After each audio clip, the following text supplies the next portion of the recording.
सदर मुमलिकत आसिफ अली जरदारी ने 27वीं आईनी तरमीम बिल पर दस्तखत कर दिए। 27वीं आईनी तरमीम दोनों ऐवानों से मंजूर हो चुकी है। सदर मुमलिकत के दस्तखत के बाद बिल अब आइन का हिस्सा बन गया। गुज़श्ता रोज़ कौमी असम्बली ने 27वीं आईनी तरमीम की 2/3 अक्सरियत से मंजूरी दी थी। बिल में 8 मजीद नई तरमीम को शामिल किया गया था। आज 27वीं आईनी तरमीम की सेनेट में तरमीम की शिकवार मंजूरी दी गई। बिल के हक में 64 वोट आए। बिल के खिलाफ 4 वोट डाले गए। ऐवान में हिज़्ब खिलाफ का एहतजाज। PTI के अरकान ने स्पीकर के डायस के सामने धरना दिया।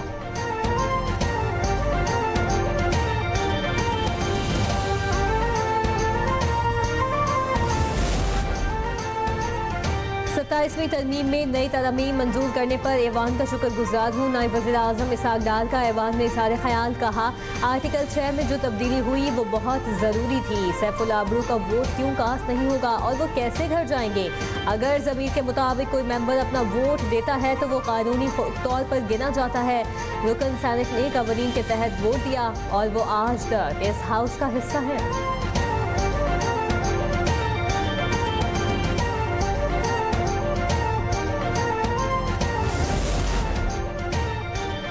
इसवीं आईनी तरमीम में गलतियां नहीं थीं बल्कि मुशावरत से तब्दीलियां की गईं। इस तरमीम के दौरान समरात सामने आएंगे। निज़ाम आदत में बेहतरी आएगी। वफाकी वज़ीर कानून आज़म नज़ीर तारक का ऐवान में इज़हार ख्याल कहा, तरमीम को पढ़ने में गलतियां हुई मगर मंजूर करने में नहीं। तरमीम से चीफ जस्टिस ऑफ पाकिस्तान की पोजीशन को वाज़ेह किया गया। तो क्या ये फ्लोर ऑफ द अनाउंस आपको याद होगा, शाह महमूद साहब ने भी कहा कि मैं जा रहा हूँ। अगर डिज़ाइन तो किसी ने नहीं किया, ऐसे फ्लोर ऑफ द हाउस कहते रहते। तो मगर ये है कि फॉर्मली जब मेरे पास राइटिंग आएगा, लिखा हुआ आएगा, फिर मैं उनको बुलाऊंगा। सैफुल्लाह अब्रू का तहरीरी इस्तीफ़ा मंजूर नहीं हुआ। जब इस्तीफ़ा आएगा तो मैं उन्हें बुला लूँगा। हो सकता है उन्हें मना लूँ कि इस्तीफ़ा न दें। सेनेट इजलास से काबिल चेयरमैन सेनेट यूसुफ रज़ा गिलानी की सहाफ़ियों से गुफ्तगू। कहा, 27वीं आईनी तरमीम पहले सेनेट से मंजूर हो चुकी है।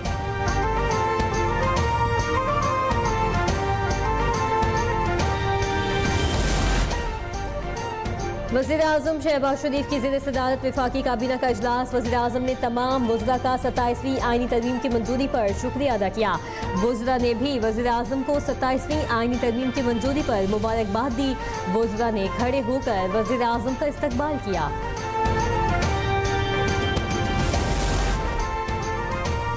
चीफ जस्टिस याह्या अफरीदी ने फुल कोर्ट इजलास बुला लिया। ज़राए के मुताबिक फुल कोर्ट इजलास कल होगा। फुल कोर्ट इजलास में 27वीं आईनी तरमीम पर बात होगी। सुप्रीम कोर्ट के 3 जजेस ने फुल कोर्ट इजलास के लिए खत लिखा था। इस्लामाबाद कचहरी के बाद होने वाले धमाके की तहकीकात जारी। इस्लामाबाद को महफूज बनाने के लिए सेक्वर्ड नाइबर्ड कोर्ट के नाम से सर्वे शुरू किया जा रहा है। वज़ीर मुमलिकत बराए दाखिला तलाल चौधरी की डिप्टी कमिश्नर इस्लामाबाद के हमरा मीडिया से गुफ्तगू। कहा, सर्वे के बाद इंतजामिया को मालूम होगा कि वफाकी दारुल-हुकूमत में किस जगह पर कौन रह रहा है। इस्लामाबाद में गाड़ियों और मोटरसाइकिलों के लिए इलेक्ट्रॉनिक टैग लाजमी करार दिया जाएगा, जिसके बाद किसी भी गाड़ी की मॉनिटरिंग की जा सकेगी।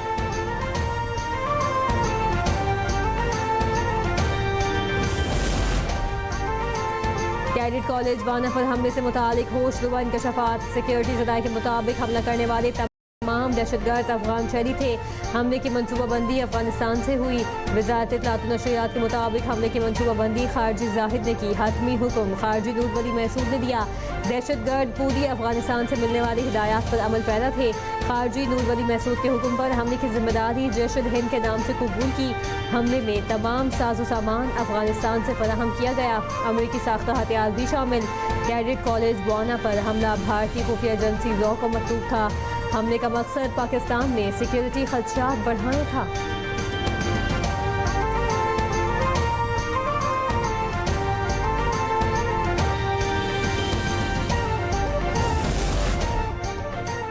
इस्लामाबाद जुडिशल कॉम्प्लेक्स खुदकुश धमाके का सहूलतकार और हैंडलर गिरफ्तार। सिविल इंटेलिजेंस एजेंसी की बरवक्त कार्रवाई। सहूलतकार गुज़श्ता 1 माह से रावलपिंडी में मुकीम था। हैंडलर को पख्तूनख्वा से गिरफ्तार किया गया। खुदकश धमाके से काबिल सहूलतकार और खुदकुश हमलावर ने मुतअद्दिद बार रेकी की।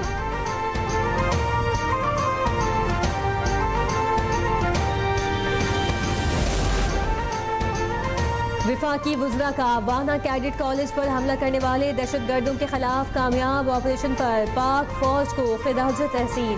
कहा, पाक फौज ने खवारिज पर हमला नाकाम बना दिया। फौजी जवानों के बरवक्त एक्शन के बायस दहशतगर्द किसी कैडेट को नुकसान नहीं पहुंचा सके। पाक फौज का यह ऑपरेशन तारीख में हमेशा याद रखा जाएगा।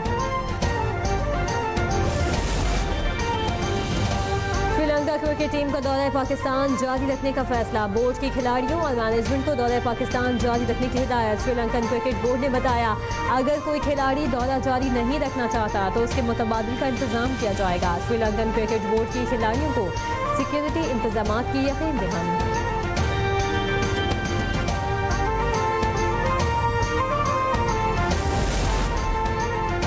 फील्ड मार्शल ने खुद श्रीलंका के वज़ीर दिफा से बात करके उन्हें आमादा किया। वफाकी वज़ीर दाखिला मोहसिन नकवी का सेनेट में इज़हार ख्याल। कहा, श्रीलंका के वापस जाने पर हमारी टीम से बात हुई, हमने सारे खदशात दूर किए। श्रीलंकन बोर्ड और खिलाड़ियों ने बड़ी बहादुरी से यहाँ रहने और खेलने का फैसला किया। वाना और इस्लामाबाद दोनों वाक़यात में अफगान शहरी मुलविस हैं। दोनों वाक़यात में लोग अफगानिस्तान से आए इस मामले को हुकूमती सतह पर देख रहे हैं।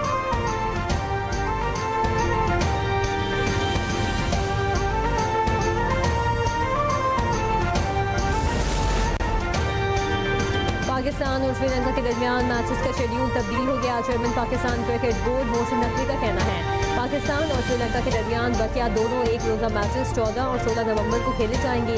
सीरीज के अगले दोनों मैचेस रावलपिंडी क्रिकेट स्टेडियम में होंगे।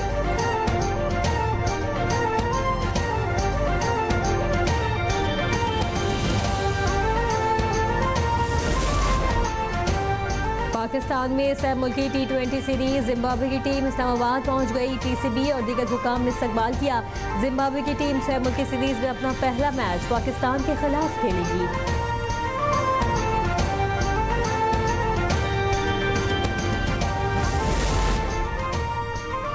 लाहौर में वज़ीर आला पंजाब मरीम नवाज से माहौलियाती बेहतरी के आलमी इदारे ग्लोबल ग्रीन ग्रोथ इंस्टीट्यूट के डायरेक्टर जनरल की मुलाकात। माहौलियाती बेहतरी, कार्बन फाइनेंसिंग और ग्रीन प्रोजेक्ट में शिराकत दारी पर इत्तफाक किया गया।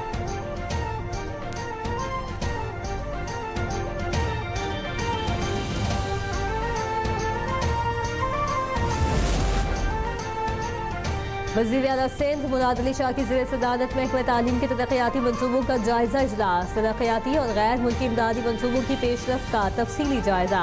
वज़ीर आला सिंध की स्कूल की तामीर नौ और अपग्रेडेशन के मनसूबों में तेजी लाने की हिदायत। कहा, तालीम मुल्क की तरक्की की रीढ़ की हड्डी है। तालीम पर खर्च होने वाला पैसा मुस्तकबिल में सरमायाकारी है।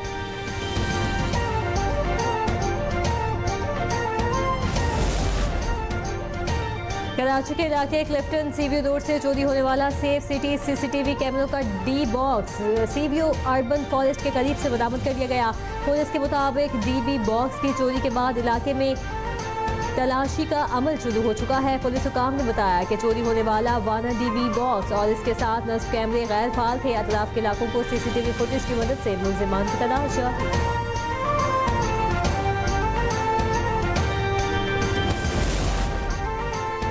इंसदादी दहशतगर्दी अदालत रावलपिंडी में अलीमा खानम समेत 11 मुलजिमान के खिलाफ 26 नवंबर के एहतजाज पर मुकदमे की समाअत। अदालत ने 10वीं मरतबा अलीमा खानम के नाकाबिले जमानत वारंट जारी कर दिए। अलीमा खानम और उनके वकील आज भी अदालत में पेश न हुए। अदालत का अलीमा खानम को गिरफ्तार करके 17 नवंबर को पेश करने का हुक्म।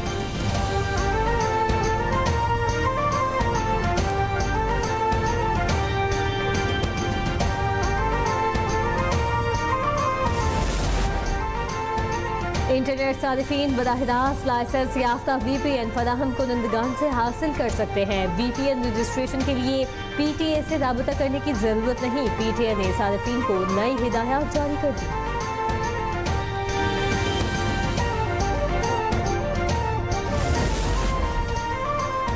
कराची में घग्गर फाटक के करीब कबाड़ की दुकान में धमाका। एक शख्स जाँ बहक होने वाले शहरी की शनाख्त न हो सकी। उम्र 30 साल है।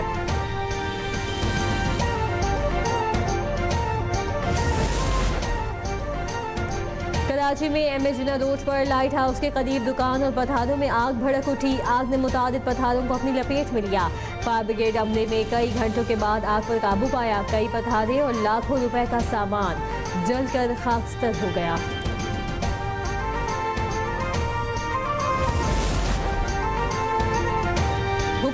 पंजाब का मैनुअल असलहा लाइसेंस की कंप्यूटराइजेशन पर बड़ा फैसला। महकमा दाखिला ने पुराने मैनुअल असलहा लाइसेंस की तौसीक और कंप्यूटराइजेशन रोक दी।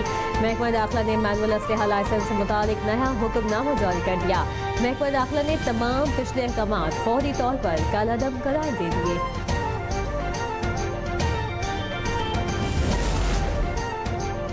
और सांगढ़ में सर्दी की आमद, देसी गुड़ बनाने का सीजन भी शुरू। किसानों ने रिवायती तरीके से गन्ने के रस से खालिस देसी गुड़ तैयार करने लगे। खालिस जायका और कुदरती मिठास का हसीन इम्तिजाज। अभी सब्सक्राइब करें ताकि कोई खबर रह न जाए।